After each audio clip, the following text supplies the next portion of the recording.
How good. All right. Hi, everyone. My name is Leo. Welcome to Ask the Paizo GM. So if you're here for that, you're in the right place. I'm joined today by Amanda and Michael. I'll let them introduce themselves. So just kind of let you start. Hello, everybody. I'm Amanda Hammond. I am the managing developer for Starfinder, and I've been at Paizo for about 5 years, starting out being a developer on Pathfinder, working on every product that we released except for the novels at that point in time, and then moving on to the Starfinder design team, and now doing the managing development for that game.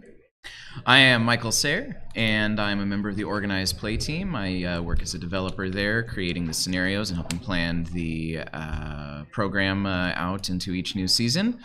And I've been with Paizo for almost 2 years now. Awesome. And as I said, I'm Leo Glass. I'm an editor at Paizo. I'm also a freelance writer, and I work on all sorts of different things, from product lines like Starfinder to Pathfinder. And I've been GMing, I think, since I was 18. I started with Dungeons & Dragons 3rd Edition and I think have GM'd something like 35 systems along the way. So it's been great and a lot of fun. So hopefully we can pass on all of our knowledge to you. We wanted to kind of just open it up in kind of a fun way and tell you stories, right? Because storytelling is what GMing is all about. And then honestly, the most of the rest of the session is just going to be you asking us questions and us hopefully giving you good answers. We'll see No pressure. We'll see how that goes. But please feel free to ask and all that. But kind of just thought we'd start off with a favorite or interesting GM story that each of us had. So y'all have any recent or even not so recent stories of being a GM? So probably one of my favorite GM stories is about how NPCs who you come up with for really random reasons, because you need a throwaway, because a player asks, hey, who's the blacksmith in town? I want to go visit them, or whatever, right? You know, there's always this NPC who you need to come up with on the spot, and they're always the character you've put the least thought and effort into, which guarantees that the players will want them to become central to all of the stories going forward. I remember running a game where a friend of mine, his girlfriend, had never played Dungeons & Dragons before, and that was the system we were playing in, and we convinced her to come play with us. We're like, no, it's fun. It's going to be great. Trust us. It'll be really great. And then she died during her very first session to a critical hit from a skeleton. And I felt really bad about this because there was no way the character was going to come back. But she had just spent, 2 hours building a character, and we had told her how fun this was going to be. So I threw out like this random rat folk merchant riding a much larger rat who did not take money but only traded for random items. He was like, oh yeah, I've got this rod of resurrection with 1 charge left, and I want your shoes. And they were like, our shoes? Yeah, your shoes. I want your shoes, and in return I'll give you this. And they were like, yeah, okay, that sounds great. So they make the trade, and they're like, we need your name because you're the coolest person we've ever met, and we want to be able to talk to you again. So I'm like, Watler. The name's Watler. Yeah, travel all over the place. This character recurred across 2 games and 4 years of playing. And ultimately, I think one of the party members ended up like marrying Watler for his money, but not in too shady a way. So yeah, I think that's probably one of the things that really makes a story special as a GM is when you are reactive to your players and you see what they are interested in, and then you go with that, you feed into that, and you find the story that they really want to tell. So yeah. Yeah, that's really kind of where I'm coming from as a GM as well. I've been GMing for over a decade and have gone through the gamut of I must try to prepare everything that the players might possibly need. I was doing a lot of homebrewing back then, so I need to like come up with this story and come up with all of these stat blocks and like figure out exactly what's going to happen from moment to moment to moment to moment. And then very quickly over the first couple of sessions came to realize that I just wasted hours of my own time because the players decided to do something entirely different than what I thought they would do. And that was very much a crash course in learning how to improvise and how to come up on the fly with new ideas and basically not let on that they had kind of ruined my plans. And giving them a good time, right? GMing is very much about working with your players to create a shared story and to have a good time for everybody. And so a really good way to do that is to be able to be reactive and think on your feet and have a sense of the world of the story that it's taking place in and what other things might happen that you don't anticipate. And some of my favorite stories come from things that the players did that I would have never in a million years guessed that they would do, and being able to just riff off of that and come up with things that I know I wouldn't have been able to put in the adventure otherwise, and it was based on something that a PC said or did or something they asked about. So in recent years, I've been doing a lot of GMing on stream, and that comes with its own sets of challenges because you only have a certain time slot to get through an entire adventure, and there's really no option to just stop before the end of the adventure. You have to have the entire arc. You have to create the story. And in a couple of cases, I've run sort of shorter modules that have to be 2 sessions. So I have to kind of judge where I think things will end at the end of the first session, and then I have to get that second session to the final encounter so that there is a conclusion, because there's an audience watching and they need to be able to have a coherent story to follow along to. I recently, and by recently I mean last year, GM'd some playtest stuff for the Pathfinder playtest before Second Edition came out, which, by the way, all of our Second Edition stuff is down in the booth all show, or at least as long as it lasts. So minor plug there. Subtle plug. Yeah, well, I mean, I didn't technically work that much on Second Edition. I wrote some other stuff for it, but... So I wrote one of the playtest adventures called Affair at Somberfell Hall, which is for 7th level characters and was very much a horror-themed adventure in which the party goes to the titular manor and ends up being besieged by undead. And it turns out that, spoilers for those of you who haven't played the adventures, I won't be, too specific, but there's a professor whose link that is unknowingly to this very evil creature has sort of drawn these undead to this house, and they're assaulting them in kind of waves, and it's got just a very kind of Tarantino-esque vibe to that whole situation. So I'm GMing Affair at Somberfell Hall on stream, and I've got 2 sessions to get through basically the party getting to the manor and getting through, I think there's like 4 waves. I ended up having to cut 1 wave out of the adventure because there just wasn't time.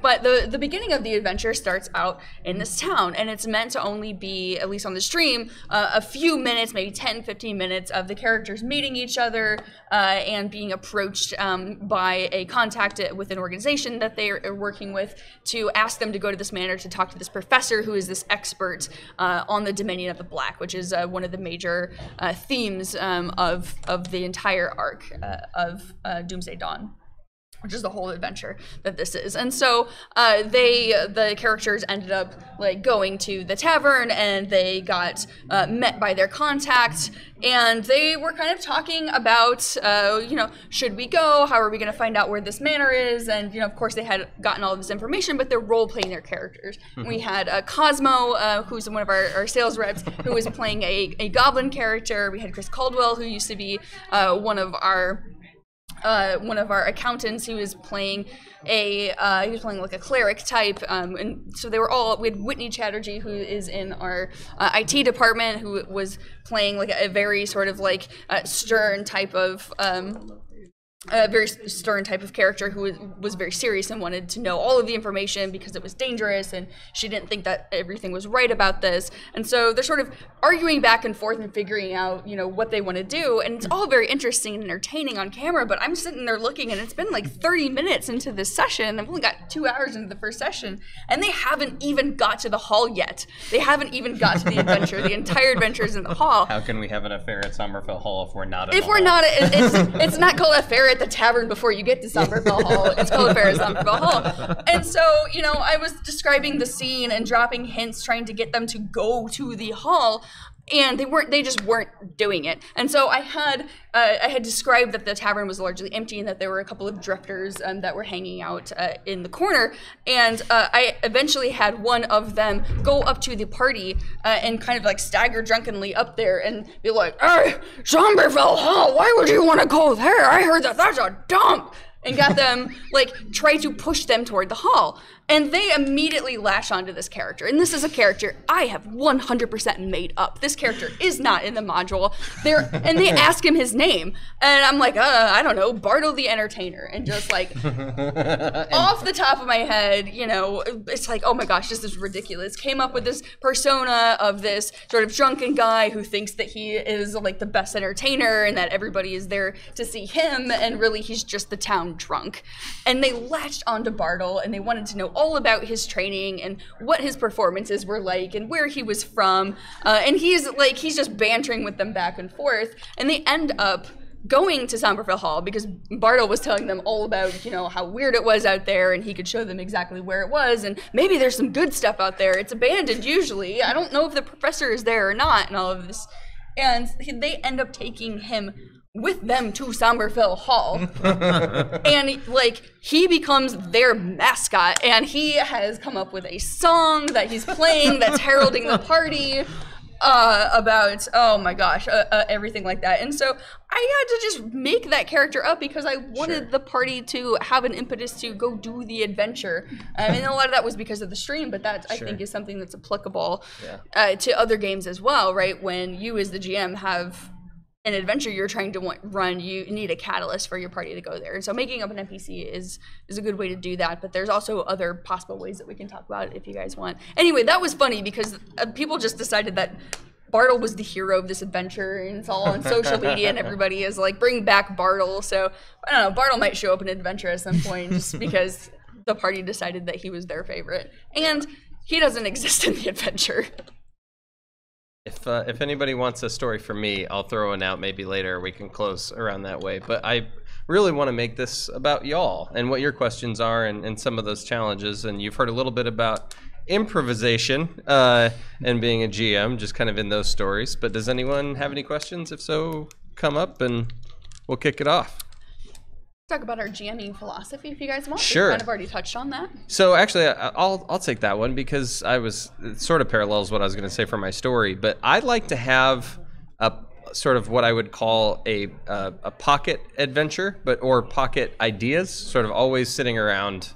That if players sort of want to go off on their own or go off script for a longer AP or something, I'm ready for it. And this just happened in my Starfinder game where I was looking at, I was like, I really want to run a cybernetic golem. And I really haven't had a whole lot of NPC technomancers in Starfinder as enemies. So I kind of statted some up and they were just sitting there. I didn't know how I would use them. And sure enough, they were headed from Castrovel to Akaton. And they're like, you know what? It'd be really awesome if we just bought some medical goods and sold them low, or bought them low in one planet to sell high on another. Does Akaton need that? I had to make some rolls. They're like, yeah, they need some medicine. There's lots of mining. There's tough stuff there. There's some diseases. Sure. And I was like, wait a minute. So I'm going to make this medicine run way harder than they expect now. And that's all they wanted, was to just take some medical supplies. So I was like, yeah, you can totally go pick those up. You're going to go pick those up in this area. You're going to hang out at this little cafe. And this technomancer was basically running. I was like, all right, I'll just weave this all together, these couple seeds. And I kind of created the story that the technomancer was a small crime lord in the area, in this little area. And she was sort of employing her two sons to do her dirty work for her. And they were basically kind of just using this diner as a front to, kind of shovel all these medical supplies off-world into all these smugglers. So the PCs sit down and think they're just here to pick up, and one of them's a criminal. and kind of using their interactions. And I also, so in that pocket that I kind of talked to you about, I also think about my daily life a lot of times because that makes things more relatable.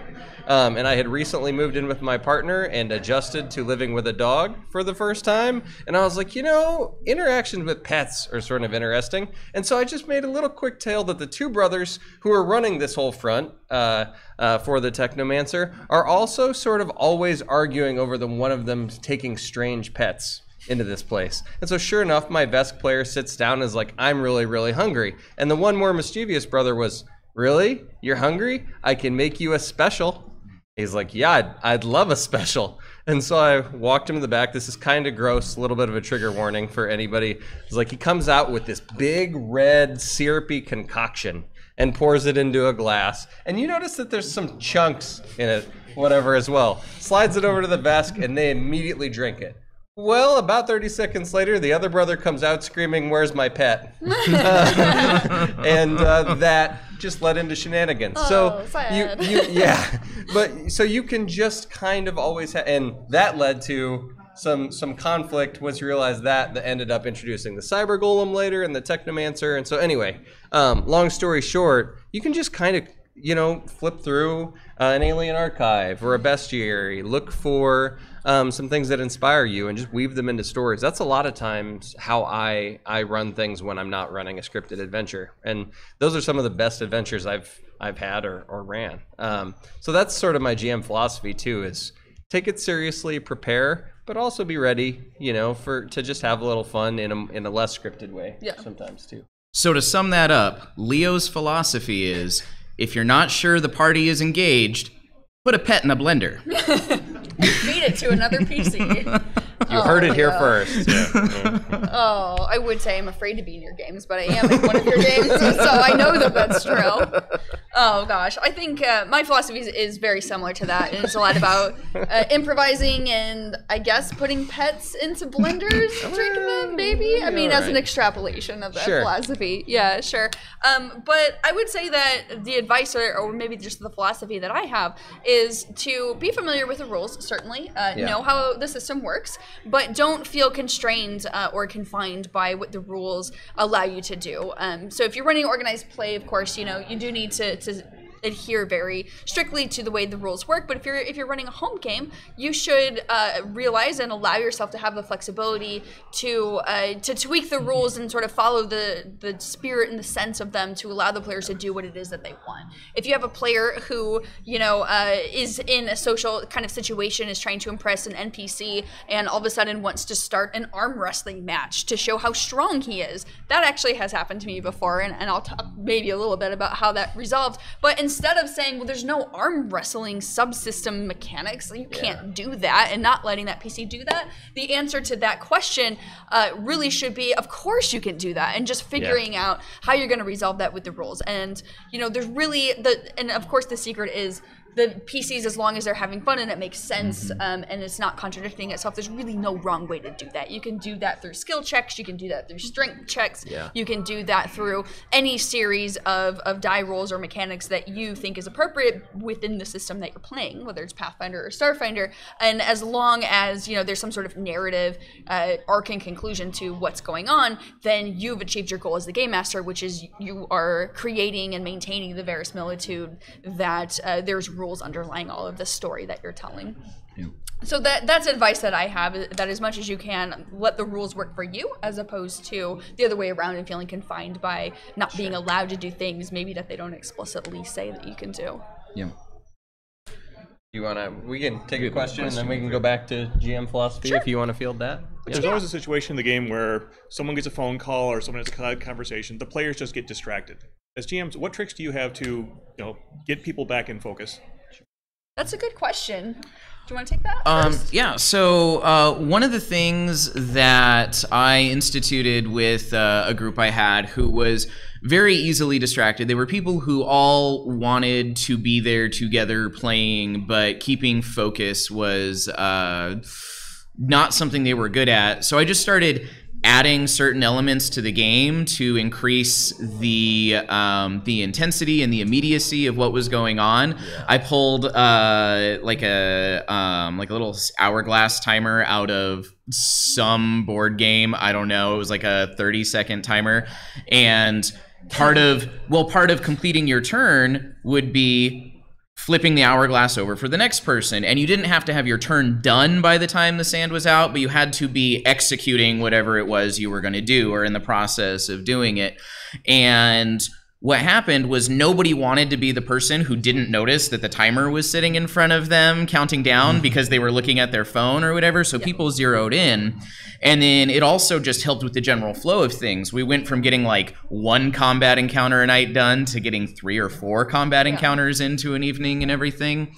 And so just introducing some impetus and some immediacy really went a long way for me. Yeah, I think that's a really good tool to use. So in general, I think it's important to keep in mind that as the game master, you are really the arbiter of your space, and by that that means both physically, in that maybe you're playing at your house, you're playing at your friend's house, or at a store, and so getting everything kind of set up, having seating and food and all of that stuff, like as the game master, that's something that you're going to want to put together, but that you also have the agency to say, I don't want people using tablets at the table, if that's the case. Sometimes people use PDFs, so that's not necessarily going to work for everybody, but really just deciding what's best for your game and having all of your players agree to, at the very beginning, we're not going to look at our phones unless it's an emergency, or we'll take breaks for 5 minutes where we can step away and respond to our text messages or something like that, and really just having a good sense of what does work and what doesn't work for your group. Glancing down at phones, I know, is a thing that happens all the time. It takes people out of the game, and really, I think as a player, you should probably not do things that will be disruptive. But as the game master, it's really sort of you're the headmaster, and you can be empowered to be like, can you please focus on the game, and just have it be a very quick request and then move on. Do you have any online GMs, like people who run games like using Roll20 or the various things out there? So my Starfinder game is all online right now. Like I play with my friends at home, and then my partner plays too. So I've got 1 player in the room with me, and I have 3 other players back in Nebraska online doing this whole thing.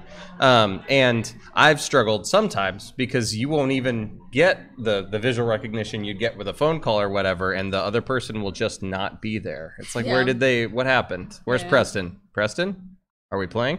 But life happens, right? And so there's a little bit of flexibility and understanding there, and we've talked about it. We've kind of set good expectations, and to Amanda's point, communication is key. Just being able to talk through, hey, if life happens, we'll all just go back to bantering and catching up with each other, and then we'll resume the game. Or when things have gotten a little bit more intense and they really want to focus, I just think about how I can describe things or put something in the room that they can't resist interacting with and that they will really dig in on. Or, I think to Mike's point, put them in a situation, like once we were starting and we hadn't talked to each other in a while, we'd taken a break, we hadn't had several sessions in 3 or 4 weeks, so the banter beforehand was really intense, and they were having trouble getting started, and I kind of knew that as we were going into it. And I was like, all right, Pogo, who's my Yosoki sort of operative criminal in the group, I was like, Pogo, you can hear the subtle whine and power up of a laser pistol, and you feel cold metal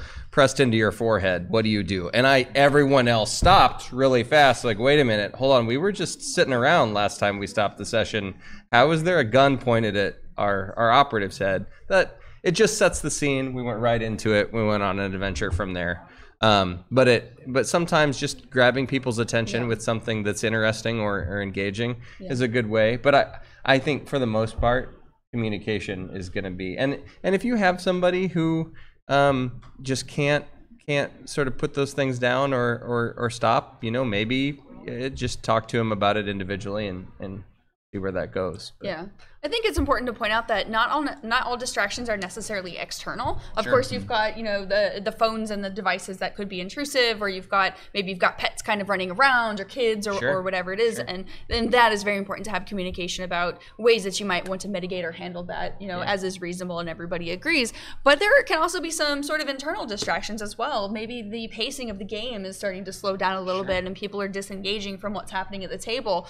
You know, maybe there's a role play element where one character is really going back and forth with the GM, and the other players are kind of starting to zone out a little bit. And I think being cognizant of where everybody's headspace is, as much as you possibly can as the game master, is something that's very helpful to keep everybody engaged in the game. And like Leo said, that's a tactic that I use as well all the time, is something happening in game that's very surprising. And I run a lot of horror games, and so I do. Yeah, I do. Wow. And so there's always kind of a lot of tension and suspense in those types of games, but it's very difficult to continue that throughout the course of a longer session or an overall campaign. That's why a lot of horror campaigns don't last that long, because once sort of the falling action kind of happens, or the horror is revealed, or you show the monster on the screen, then there's only so much time that you have until you have to wrap the story up, because it's just ended. And so, you know, noticing when players are starting to become disengaged, you might, you know, they might be kind of creeping through like a house or something, an abandoned facility, and they're not finding a lot of stuff, or maybe they're failing a bunch of knowledge checks or something like that. You know, all of a sudden you can just, like, if they're looking like that they're not paying attention, you can just kind of bang on the table and not explain it, right? And so they'll just kind of like, what is that? Like, they think you as the GM, what are you doing? And they just go, you hear that coming from that corridor behind you. It has a metallic ring to it.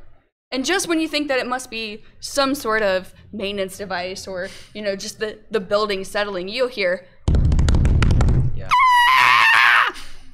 what are they going to do? Do you even know what's happening as a GM? No, you probably don't, but they're going to go check that out, and now all of a sudden they are back in that game. It's that mix of theatrics and I mean, it doesn't mean, I mean, I've had great GMs that don't use theatrics as storytelling devices, you know, too. And Amanda and I know, do a lot of voices when we do things. I don't know, do you have? I occasionally do voices. I almost lost my voice at PaizoCon because I was running an adventure where I had like a high-pitched squeaky goblin character and then like a deep booming bear character, and I had to keep switching between them, and it annihilated my vocal cords. It was terrible. But yeah, I mean, there's just, I think just think about the tools in your tool belt and what you feel comfortable with. If you're somebody who, I mean, I was in drama, you know, in high school and stuff, and so I feel more comfortable being a dramatic GM. If you don't, that's completely cool. But think about, you know, what your engagement techniques are, and then, okay, how can I integrate them into my game?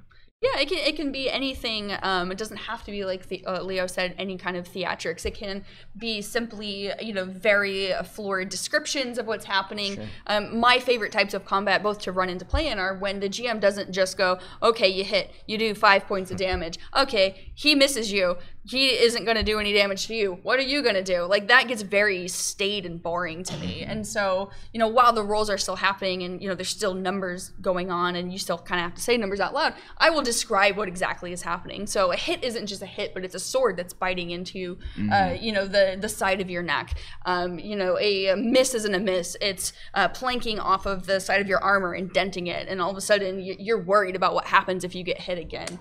The monster isn't, you know, isn't just a dragon, but it's a reptilian creature that has one drooping wing, and it's got, you know, like a lame leg, right? And it's drooling a little bit out of the side of its mouth. You think it might be a dragon, but you're not exactly sure. So, you know, just giving lots of descriptions and keeping people engaged in the game, I think, is a very fun thing. Yeah. I didn't intentionally start doing it as like a GMing thing. It was just something I did automatically because I think maybe I'd seen somebody else do it. I've never just said, you get hit, 16 damage, move on. It's always been like the dagger bites through a chink in your armor and now you've got like a bleeding wound in your armpit or whatever, right? Like it's always something. And then after I got myself into trouble many, many years ago, where like I forgot that I had already like sliced someone's face, so slicing them again in the same part of their face wasn't necessarily going to be that impactful. I just started like making quick notes next to the stat blocks for the monster or whatever if I'm using them, where it would be like cut in face, stabbed in arm, stabbed in leg. Maybe I'll do something with these notes, or maybe I just won't say you stabbed them in the leg again. Man, it's a good thing people don't read your GM notes out of context. Like as he's talking, I'm like, holy shit, he sounds like a mass murderer. All right, I live in fear of the TSA going through my gaming notebook and just being like, what are you planning? Do not let this woman on the plane. She is planning something heinous. Hey, looks like we have a We have a question. Yeah, we have a question from Twitch from user Rough Galaxy. Cool. When players go to a general shop in the universe, how do you generate inventory? Do you go with printed prices? Do you make them up as you go? Because they're having some trouble with figuring out with the so many items that exist in Starfinder, how to figure that out. Yeah, so that's a good question. And in some cases, adventures, if you're running a pre-written adventure, it will perhaps say the types of things that you can buy. I know Starfinder Society can also do that and tell you, you know, items of a certain level and below is a common thing that we'll do. Or if there's a specific stuff that's available because it's preparing you for an encounter later that the players don't know about, that will also be called out. But if you're homebrewing things, you can do really kind of whatever you want that is appropriate and use your judgment for what you think the players should and shouldn't have. Starfinder is very easy because our items all have levels, and so in general, you know, character level +2 is probably the best thing that you want your characters to get. So if it's a settlement that's on a backwater planet without a lot of resources or access, there may only be, you know, character level -2 or 3 or whatever your character's levels are. Those types of items might be there. But if you're in a very big metropolis, if you're on Absalom Station, if you have a smuggling sort of connection or something like that, then maybe you do allow different types of items to be available as well. Sticking to the core rulebook is a good thing if you don't have armory, first of all, and you also don't want to overload yourself with all the options. That can be good because a lot of the core items that are sort of iconic and fill very major use niches are going to be in there. But if you want cool, interesting stuff, there's all sorts of additional content in the armory as well. And that might come from, so I kind of have been playing with a homebrew sort of haggling system for Starfinder because my PCs always want to barter, and that's not, you know, that's not really a focus of Starfinder, you know, with everything being a 10% sort of value. And so, okay, how can I make things seem a little bit more personal for them when they're buying? And so I just came up with a system where I assign traits to items, and the traits will sort of help them know where certain items can be found. So like I might label something scientific or merchant or criminal. Now they don't know those traits, they're not ever going to see it, but they roll up in a seedier area and they're only getting access to the criminal items. They roll up in like a science lab or whatever, and they're trying to say, hey, what can we steal, or, you know, ask nicely these scientists to give us, you know, sort of thing. Then they might have access to the scientific or technological sort of stuff. And so I just like those traits because it just helps me very quickly think. And I normally just go through before I prep and write down a couple that are within that 3-level item level, you know. And so there's a couple items. I'm like, sweet, now I've got my items done that you know they might have access to, and it simplifies things. It makes things faster to run. Yeah, having a good fundamental sense of what type of shop this is and where it is and sort of what the background of the place is will help you answer those questions about what types of items should there be. A big thing in the setting are specialty shops, so you might have cybernetic augmentations, and that's all that shop has. Necrographs is a thing. There's a necrograph shop in Dead Suns #3 that you can buy a bunch of stuff from. So really having it feel like it's part of the setting and not just like an S-Mart type of situation where the characters can show up and magically everything in the books are there. Like, I don't think that that's a good approach because I think that that's sort of cheesy. So yeah, having a good sense of that is key. This is one of those things where like a session 0 is really nice. That's something I try to do before every game when I sit down with my players.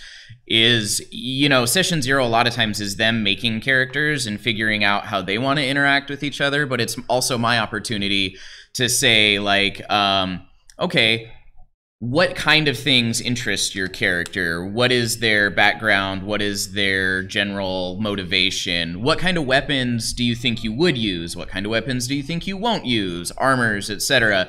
And I'll just make quick notes for each character like that. And then as I'm running the adventure, I'll usually refer back to those notes, or if I'm on top of things, before I'm running the adventure, when I'm getting ready to run the adventure, I'll make some quick stuff, find some level appropriate goodies for them, seed them through, and make sure that they feel like they're finding stuff that's really exciting for them and that they want. And in a way, it's kind of like giving them a shopping list, but not one that feels like a shopping list. Yeah. Yeah, so how do you best immerse yourself for a type of campaign that you're not normally used to running? Like, Amanda said she ran horror a lot, but like if you were just going to try to run a comedy game instead, how would you work to prepare yourself for something like that? Oh, good question. I don't want to talk over people. So. Yeah. Watch media that is related to the genre that you are going to run. So like if you're going to run something that is very comedic in nature, watch different types of comedy. And, you know, like everything, like go Black and White, Laurel and Hardy, go to like modern comedians and stuff like that. There is a caveat in this that not all comedy is appropriate to all people and venues. And that is true of many different genres. Sure. So you kind of want to work with that a little bit. Not everybody likes pets and blenders. Not everybody puts pets in blenders. Not everybody thinks that's hilarious, Leo. Well, all right. Check, please. But it's a really good way to learn the tone and see some of the tricks that you're probably going to want to use in practice. Like for example, the movie The Evil Dead taught me about how much scarier it is when you have no idea what the evil thing looks like, when it's just lurking in the background. Sure. And even the actual monsters are not the real scary thing. They're just a manifestation of the scary thing.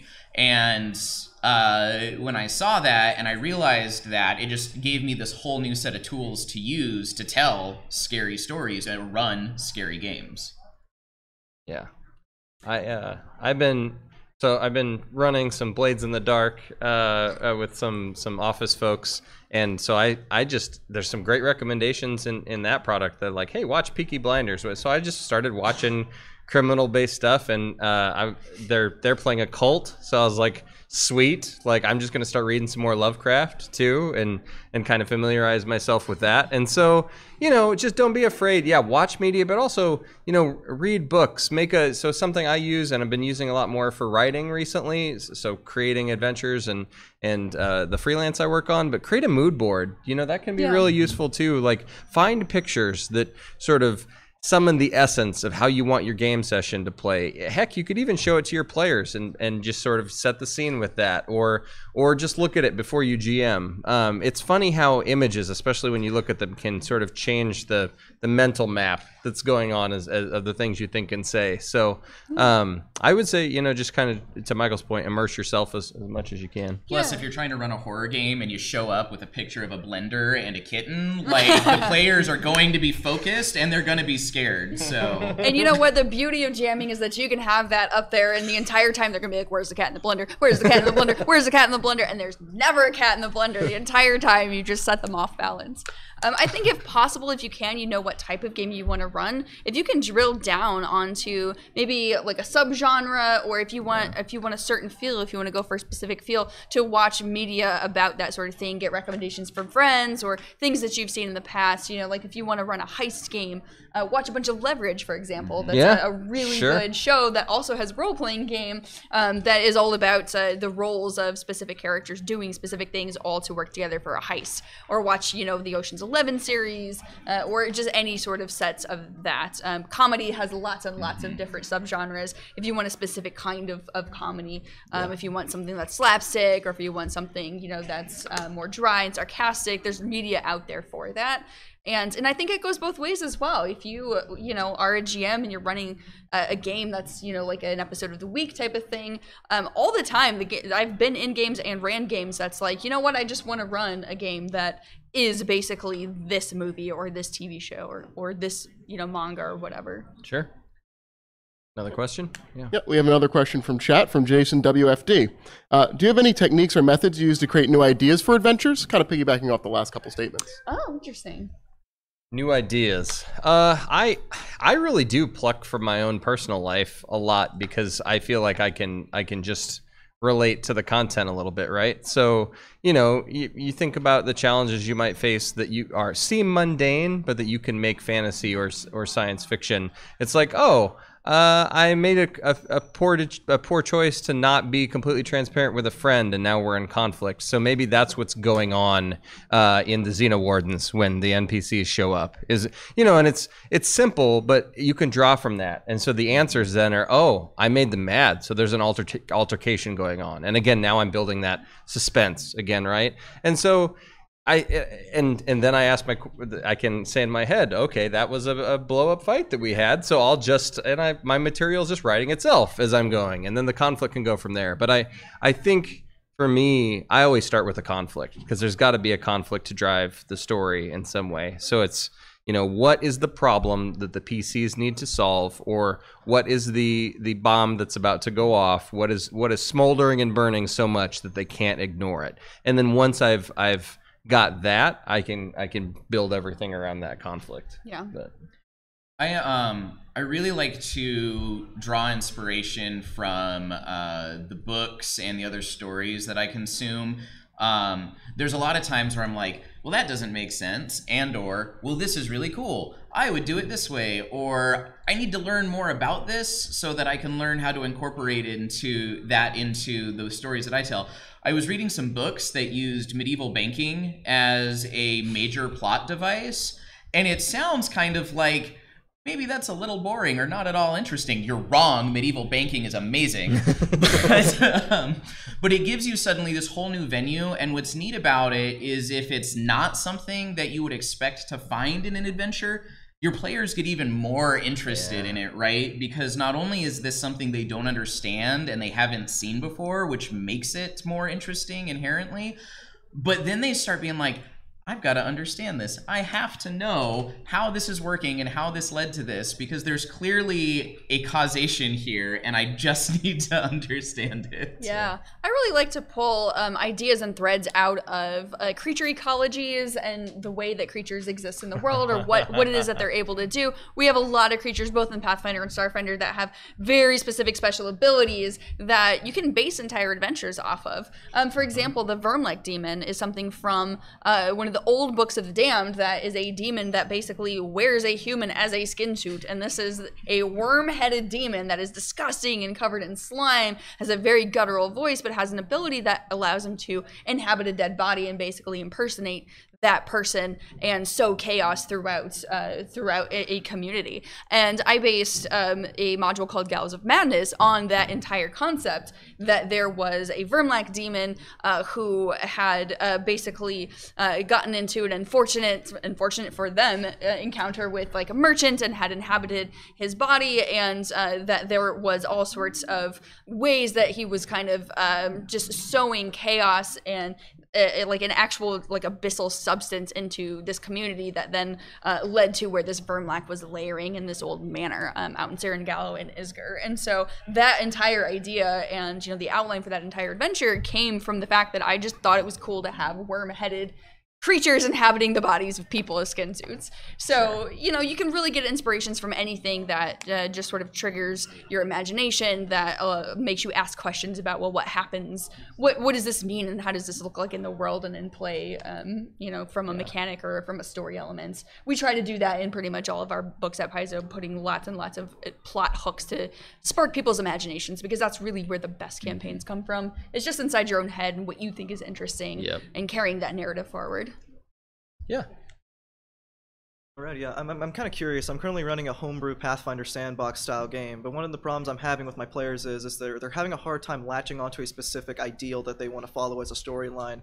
When you're running a sandbox game, how do you make your players latch onto an ideal and follow it along to create their own storyline that they're interested in? I think you can't make your players necessarily latch onto anything. I think it really has to happen organically. And so when you've got sandbox adventures, you're talking about, you know, just lots of different encounters in different areas, and they have to kind of follow a thread to get through that. That's what you're saying for sandbox? I was mainly like I set out a lot of different things that they can interact with. My problem is my players are unmotivated. They're not latching onto any of the hooks that I'm giving. Oh, sure, yeah. So I think that's when you become a little more proactive as a GM, and you have that encounter maybe, or that social encounter, or whoever it is that they're supposed to talk to over here. You have them go to the PCs and just contrive some kind of reason that they run into that character, or that character specifically seeks them out. And the more that you can pull from the PCs prior deeds for a motivation for that to happen, I think the better, because then they become interested of like, well, why is this noble prince coming to ask us about helping him find his lost signet ring?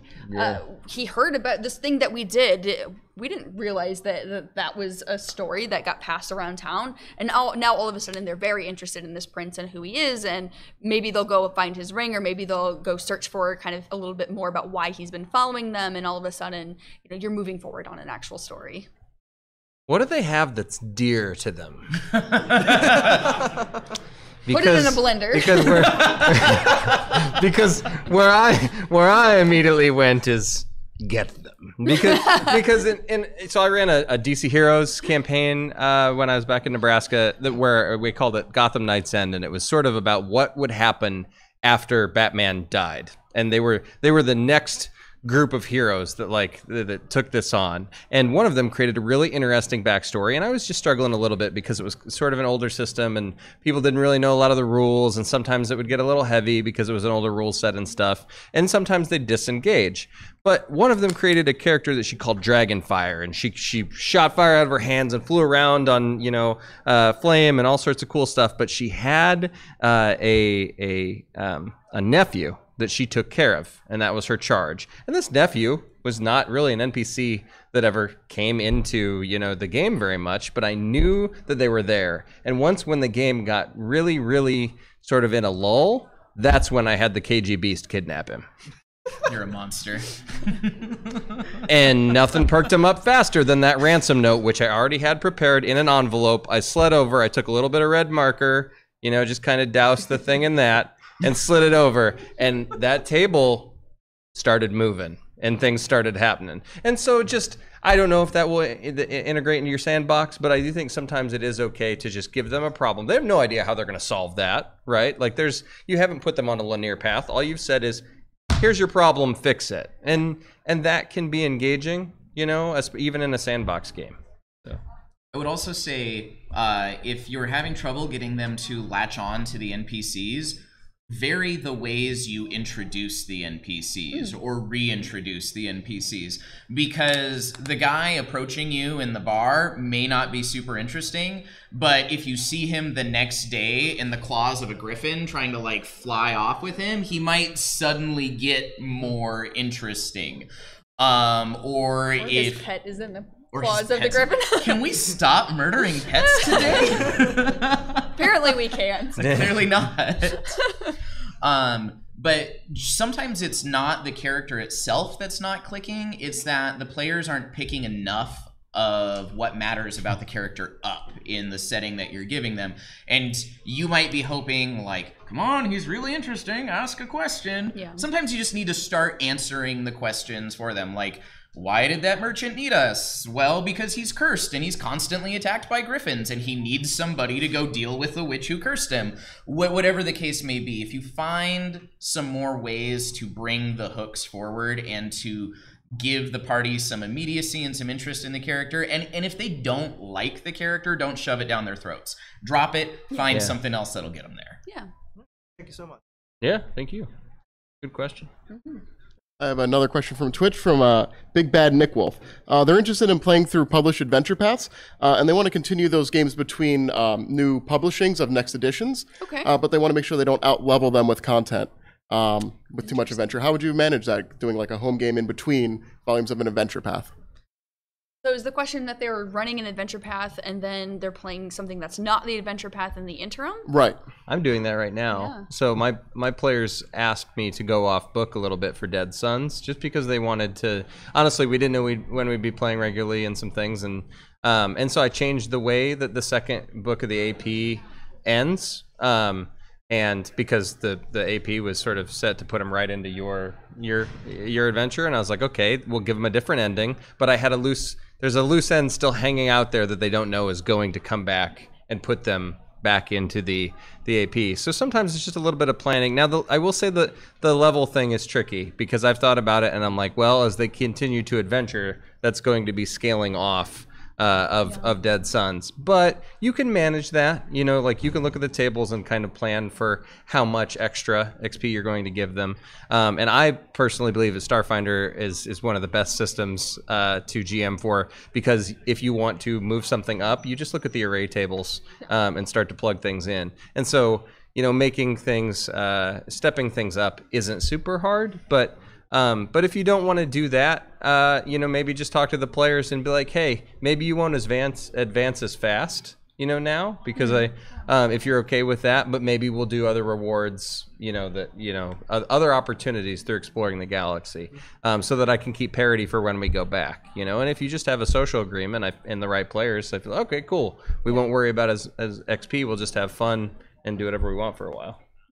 And I think narratively a good way to achieve that, which is a very good approach, is that you can sort of present it as something that's happening in the off time or as downtime, or something that, you know, they're doing on their own, and tailor that to the characters in the group. You know, if you've got a character who is a musician and is in a band, well, maybe you start out this little like interim adventure on a gig that they're at, and then all their friends who are in their party are also there to support them, and then something happens, and you know, then the adventure kind of plays out.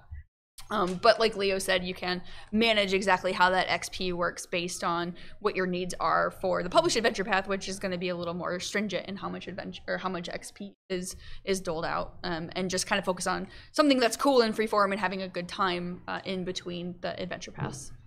Another possible solution to that, and this may not work for every table, but this is actually what I do with my groups, is they have no idea how much XP they're earning. And that's because they're not. Yeah. I use milestones when I run an adventure path. The front of every adventure path, you open it up, you flip to like the second or third page, and it tells you, when this happens, the PCs should be this level. When this happens, the PCs should be this level. That's a good. So I note those events down, and then that's when they level up. And they don't track XP because they didn't really want to track XP anyways. Yeah. They go through, and so then if I need to stretch that out with little side stories, it's absolutely no different for them if they earn no XP at all. They just get like some cool goodies, they make some cool friends, whatever the case may be. They get stuff that feels rewarding, and they kind of had to be conditioned away from seeing XP as the reward first, right? Yes. Through the adventure having started with this milestone leveling, but then it really leads to it just being a very natural flow of the story. And if you're using that kind of model in this instance, then it will just kind of naturally sort itself out, and you won't have to worry about how badly you throw the adventure off by sifting in some side story goodies. Looks like we're getting close to time, but did we want to do one more, or are we... Do you feel like you have time to finish one? Sure, if we can make it quick. Why not? Yeah. And that'll be the last question. So my players ran into a problem in party conflict because we're playing first edition, very loot driven, so whenever I'd hand out loot, he was the one identifying it, but then he'd just kind of hold on to it and maybe give it out to somebody. Sure. So we had a couple sessions of this going on, and it got bad. I finally had to put a foot down as a DM and say, hey guys, we're all adults, we gotta actually, you know, think like a party here and give people the stuff they need. But that also felt like a little organic and inorganic and heavy-handed to me, because like it was kind of in his character to do that. Yeah. I'm laughing at it because I know what I would do. Yeah. So my question is, what do you do in those situations and in similar? We had a character like that in a cyclopedic game that I played in, and the GM was brilliant because he was just accumulating and accumulating and accumulating stuff and not letting us have it. So then he gave him a cursed sword that turned him into a sword over like 2 years. And so like their hair started slowly falling out, like they were getting metal on their teeth. But as this was going on, they finally connected it to the sword, and that that player quickly was like, you know what, you guys can have the loot now. Like, I'm being turned into some sort of metal abomination. I'm not. So anyway, sometimes finding fun story ways to motivate people, but and it helps a lot to define the social contract of the game up front, right? Because I find a lot of times in a game where people feel like there is some conflict happening or not everybody is on the page, it's not necessarily that anybody is intentionally trying to disrupt the game. There's just different expectations of how things should be working. So nailing those down ahead of time can be good. And then like Leo said, if the things that were nailed down ahead of time aren't sticking, that's when you can start using the story as a motivator to kind of put everybody back on track. And I think within the world building of the game, it's interesting to sort of suggest to the players that there's always a push and a pull. You might have a character who is hoarding all of this stuff away and keeping everything from the other players, while the players know what he's doing because obviously, you know, they know out of character, but their characters don't know. So it's creating this tension and it's frustrating like you had described. Well, if there's a character who's doing that and he's hoarding it all the way, where's he putting it? Is he got it in a trunk that's all locked away in his room in the inn? And in that case, is there like a cleaner? Or is there a thief who's been watching him do all this that comes in and steals his stuff? Exactly. That's what I'm learning from this panel. I'm sitting here, I'm like, define your social contracts. And they're like, murder their pets. Or steal all their stuff. Steal their stuff. You know? Not picky. Curse them. Yeah. Yeah, so, you know, just in-world sort of options to indicate, like, you know, that they have to have thought about what they're doing. The character has to. So, you know, if they're carrying a whole bunch of stuff on them, all of a sudden they're really, really heavy.